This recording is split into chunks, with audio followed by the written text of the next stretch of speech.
उत्तर प्रदेश के उप मुख्यमंत्री ब्रजेश पाठक ने आम आदमी पार्टी पर निशाना साधते हुए बड़ा बयान दिया है। ब्रजेश पाठक ने कहा कि देश भर में लोग धीरे धीरे आपसे दूरी बना रहे हैं क्योंकि पार्टी हर फ्रंट पर फेल होती दिखाई दे रही है। उन्होंने आरोप लगाया कि जिस एजेंडा और मुद्दों के साथ आम आदमी पार्टी की शुरुआत हुई थी, अब वो उन्हीं मुद्दों से भटक चुकी है। पाठक ने कहा कि पार्टी अब अपने कोर एजेंडा से ज्यादा पर्सनल इंटरेस्ट को प्रायोरिटी दे रही है, जिससे उसकी विश्वसनीयता पर असर पड़ा है। उन्होंने कहा कि जब कोई राजनीतिक दल जनता से जुड़े असली मुद्दों से दूर हो जाता है तो जनता भी उससे दूरी बना लेती है। आम आदमी पार्टी जिन उद्देश्यों की पूर्ति के लिए बनी थी, धीरे धीरे सभी लोग उससे अलग होते जाते रहे हैं। भ्रष्टाचार, कदाचार के साथ साथ हर मोर्चे पर विफल होना। अब प्रदेश और देश की जनता अच्छी तरह समझ चुकी है कि आम आदमी पार्टी जिन नीतियों के आधार पर बनी थी उनको न पूरा करके व्यक्तिगत हितों का ही वहाँ चिंता हो रही थी, भ्रष्टाचार हो रहा था। और धीरे धीरे जो सभी शुचिता, पारदर्शिता के साथ देश प्रदेश की सेवा करना चाहते हैं, सभी लोग भारतीय जनता पार्टी में आ रहे हैं। मैं सबका, आदरणीय चड्ढा साहब का, उनकी पूरी टीम का बहुत बहुत स्वागत है। शिवसेना की राष्ट्रीय प्रवक्ता शाइना एनसी ने प्रधानमंत्री नरेंद्र मोदी के कम्युनिकेशन स्टाइल की तारीफ की है। शाइना एनसी ने कहा कि प्रधानमंत्री नरेंद्र मोदी एक बेहतरीन स्पीकर और कम्युनिकेटर हैं जो सीधे जनता से संवाद करते हैं। उन्होंने कहा कि जब लोग दूरदर्शन, ऑल इंडिया रेडियो या यूट्यूब पर मन की बात सुनते हैं तो उन्हें उम्मीद होती है कि प्रधानमंत्री अहम मुद्दों पर चर्चा करेंगे। उन्होंने कहा कि हाल ही में पश्चिम बंगाल और तमिलनाडु में जो वोटिंग परसेंटेज देखने को मिला वह काफ़ी सकारात्मक संकेत है। उनके मुताबिक इस तरह के प्लेटफॉर्म के जरिए वोटर अवेयरनेस बढ़ाने की दिशा में भी काम किया जा सकता है।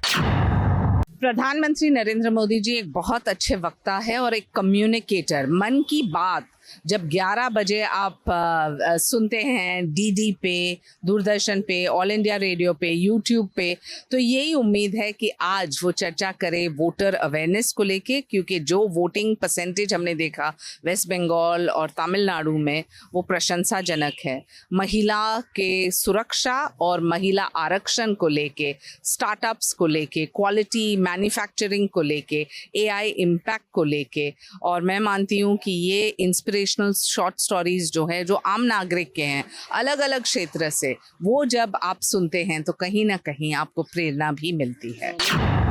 बीजेपी नेता रामकृपाल यादव ने आम आदमी पार्टी की उस मांग पर प्रतिक्रिया दी है जिसमें बागी सांसदों को डिस्क्वालीफाई करने की बात कही गई है। रामकृपाल यादव ने कहा कि राज्यसभा के चेयरपर्सन हमेशा नियमों और संविधान के अनुसार ही फैसले लेते हैं और आगे भी ऐसा ही करेंगे। उन्होंने कहा कि अगर किसी पार्टी के सांसद मेजॉरिटी के साथ किसी दूसरी पार्टी में शामिल होते हैं तो कानून के तहत इसे वैध माना जाता है। सभापति जी स्वविवेक से निर्णय लेते हैं और स्वविवेक से निर्णय लेंगे। आप पार्टी के कई सांसदों ने आप पार्टी को परित्याग कर भारतीय जनता पार्टी की सदस्यता ग्रहण की है और सब के कानून है, कानून के से ही लोग पार्टी तोड़ता है। उसको पता है कि 1/3 अगर बहुमत के साथ कोई पार्टी तोड़ करके दूसरे पार्टी में जाता है तो ये जायज़ है, कानून ऐसा इजाज़त देती है। अब वो चेयरमैन साहब के पास मामला है, जो उचित होगा निर्णय लेंगे। कांग्रेस प्रवक्ता सुरेंद्र राजपूत ने आम आदमी पार्टी और बीजेपी दोनों पर गंभीर आरोप लगाए हैं। राज्यसभा सांसद राघव चड्ढा समेत कई नेताओं के आप छोड़कर बीजेपी में शामिल होने पर प्रतिक्रिया देते हुए सुरेंद्र राजपूत ने कहा कि आम आदमी पार्टी और भारतीय जनता पार्टी को एक ही बड़े सिस्टम का हिस्सा माना जाता है। उन्होंने दावा किया कि दोनों पार्टियों के बीच वैचारिक अंतर उतना स्पष्ट नहीं है जितना दिखाया जाता है। उन्होंने आरोप लगाया कि यह राजनीतिक बदलाव केवल स्वाभाविक नहीं है बल्कि एक सोची समझी स्ट्रैटेजी का हिस्सा हो सकता है। राजपूत के मुताबिक नेताओं को एक पार्टी से दूसरी पार्टी में शिफ्ट करने का मकसद संसद में चल रहे कुछ अहम मुद्दों, खासकर इम्पीचमेंट मोशन से जुड़े गणित को प्रभावित करना हो सकता है। देखिए, अरविंद केजरीवाल की आम आदमी पार्टी और भारतीय जनता पार्टी दोनों ही आरएसएस के ऑफशूट है, दोनों ही उनके एक संगठन है। कोई इधर से उधर जाए या उधर से इधर आए, कोई फर्क नहीं पड़ता। हमारा तो आरोप है कि अरविंद केजरीवाल ने उन लोगों को अपनी सुविधा के अनुसार उधर भेज दिया है ताकि ज्ञानेश कुमार के ऊपर जो महाभियोग का प्रस्ताव आ रहा है उस पर 2/3 बहुमत में कोई दिक्कत ना आए। इस तरीके की परिस्थितियां ज्ञानेश कुमार के पक्ष में उन्होंने पैदा की हैं अरविंद केजरीवाल ने, ऐसा लगता है। और आने वाला समय बड़ा स्पष्ट रूप से बताएगा कि अरविंद केजरीवाल नेता नहीं है, अरविंद केजरीवाल डीलर हैं। और डीलरों के साथ में जिस तरीके का व्यवहार होना चाहिए वो व्यवहार भारतीय जनता पार्टी में शामिल होकर के इनके सांसदों ने कर दिया है। आने वाला समय आप पार्टी को कहीं ना कहीं भारतीय जनता पार्टी में विलय के रूप में ही हम देख रहे हैं। बिहार बीजेपी के प्रदेश अध्यक्ष संजय सरावगी ने पश्चिम बंगाल के कथित राशन स्कैम मामले में प्रवर्तन निदेशालय की कार्रवाई का बचाव किया है।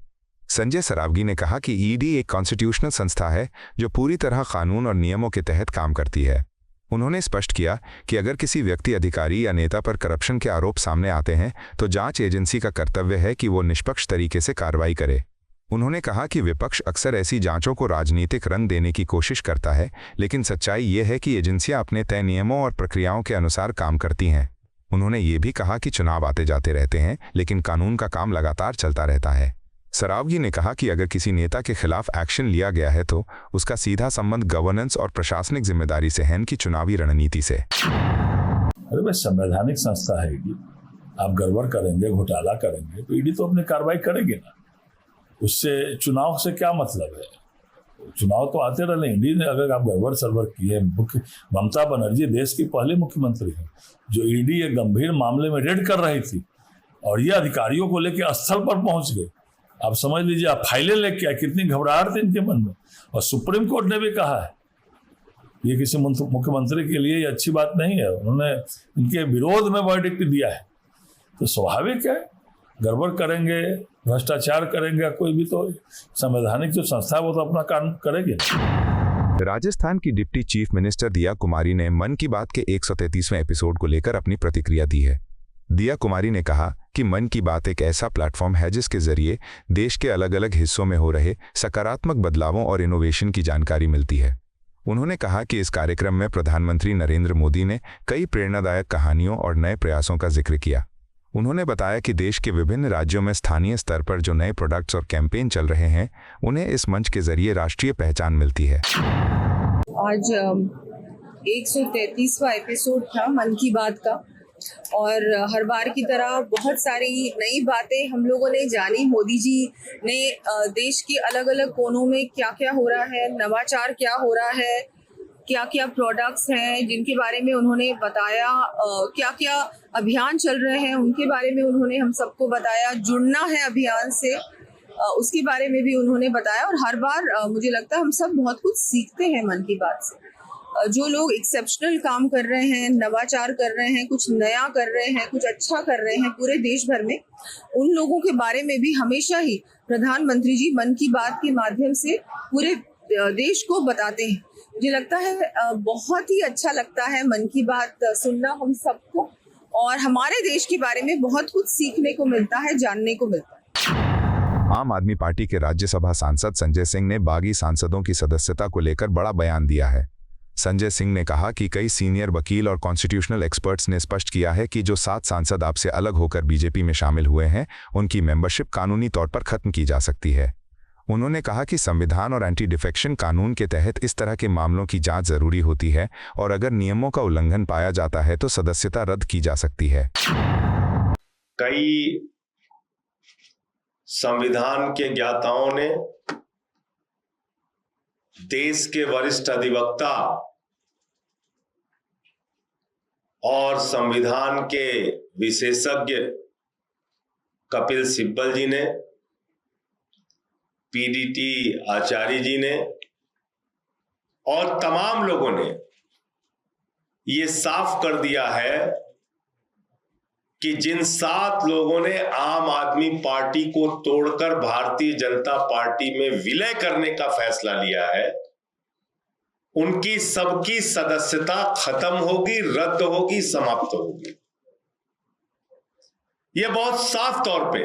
और कल तो मैं एक टीवी चैनल देख रहा था, वहां पे एक एनडीए के घटक दल से जुड़े हुए अधिवक्ता ने कहा सुप्रीम कोर्ट के कि नहीं भाई, इनकी मेंबरशिप तो जाएगी।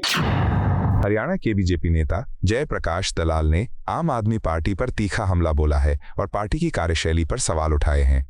जयप्रकाश दलाल ने कहा कि आम आदमी पार्टी की शुरुआत भले ही ईमानदारी और पारदर्शिता के दावों के साथ हुई थी, लेकिन समय के साथ उसकी छवि पर गंभीर सवाल खड़े हुए हैं। उन्होंने आरोप लगाया कि पार्टी ने अपने शुरुआती सिद्धांतों से समझौता किया और करप्शन तथा भाई भतीजावाद जैसे मुद्दों में उलझती चली गई। दलाल ने कहा कि आपने खुद को आम आदमी की पार्टी बताया था, लेकिन अब उसके कई फैसले और कदम उस दावे से मेल नहीं खाते। उन्होंने कहा कि यही कारण है कि पार्टी के कई प्रमुख नेता समय समय पर उससे अलग होते गए। उनके मुताबिक जब किसी राजनीतिक दल के भीतर पारदर्शिता और जवाबदेही कमजोर हो जाती है तो उसका असर सीधे संगठन पर पड़ता है। आम आदमी पार्टी की नींव ही झूठ पर टिकी हुई थी। भ्रष्टाचार करते थे, भाई भतीजावाद करते रहे और अरविंद केजरीवाल जी के साथी सारे छोड़ छोड़ के उनको जाते रहे, क्योंकि उनका दोहरा चरित्र है, अंदर से कुछ है बाहर से कुछ है। इसी वजह से कितने आदमी उनके छोड़ के चले गए, जो जो उनके साथी रहे हैं वो छोड़ के चले गए और वो भी ड्रामा करते रहे। बाहर से एक साधारण आदमी दिखते हैं और ऐशो आराम की ज़िंदगी जीते रहे। जेडीयू के राष्ट्रीय प्रवक्ता राजीव रंजन ने पश्चिम बंगाल के मुख्यमंत्री ममता बनर्जी पर निशाना साधते हुए राज्य के राजनीतिक माहौल को लेकर चिंता जताई है। राजीव रंजन ने कहा कि हालिया बयानों और घटनाओं से ये संकेत मिलता है कि पश्चिम बंगाल में राजनीतिक तनाव लगातार बढ़ रहा है। उन्होंने आरोप लगाया कि राज्य में कानून व्यवस्था और शासन से जुड़े मुद्दों पर सवाल उठते रहे हैं और इन पर गंभीरता से ध्यान देने की जरूरत है। उन्होंने ये भी कहा कि कई मौकों पर यह आरोप सामने आया है कि कुछ असामाजिक तत्वों को राजनीतिक संरक्षण मिल रहा है, जिससे आम जनता प्रभावित होती है। राजीव रंजन ने कहा कि लोकतंत्र में पारदर्शिता, जवाबदेही और कानून का पालन सबसे महत्वपूर्ण होते हैं। उन्होंने कहा कि किसी भी सरकार की जिम्मेदारी होती है कि वो सभी नागरिकों के लिए सुरक्षित और निष्पक्ष माहौल सुनिश्चित करे। देखिए, गुंडों से टीएमसी की सांठगांठ किस कदर है, ये ममता जी के हताशा भरे बयान से समझा जा सकता है। केंद्रीय गृह मंत्री अमित शाह जी ने मतदाताओं को आश्वस्त किया है कि अब टीएमसी के अच्छे दिन आने वाले नहीं हैं और गुंडों को सावधान हो जाना चाहिए।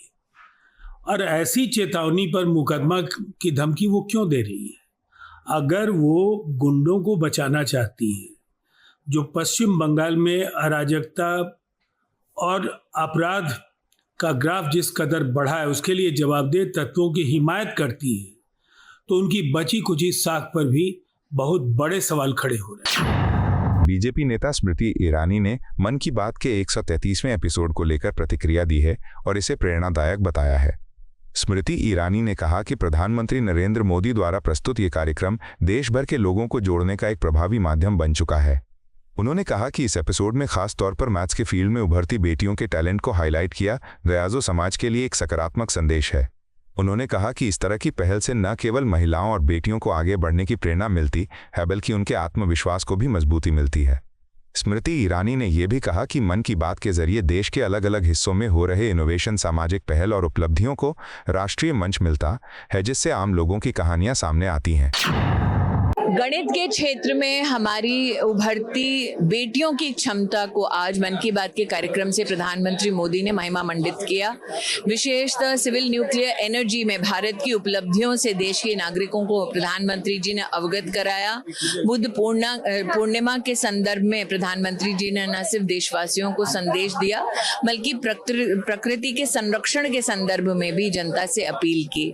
विशेषतः रवि ठाकुर, रविंद्रनाथ टैगोर के प्रति जो प्रधानमंत्री ने बहुत ही संयमशील और शब्दों में जो एक श्रद्धांजलि अर्पित की, वो भी सभी नागरिकों के लिए प्रेरणा का स्रोत है।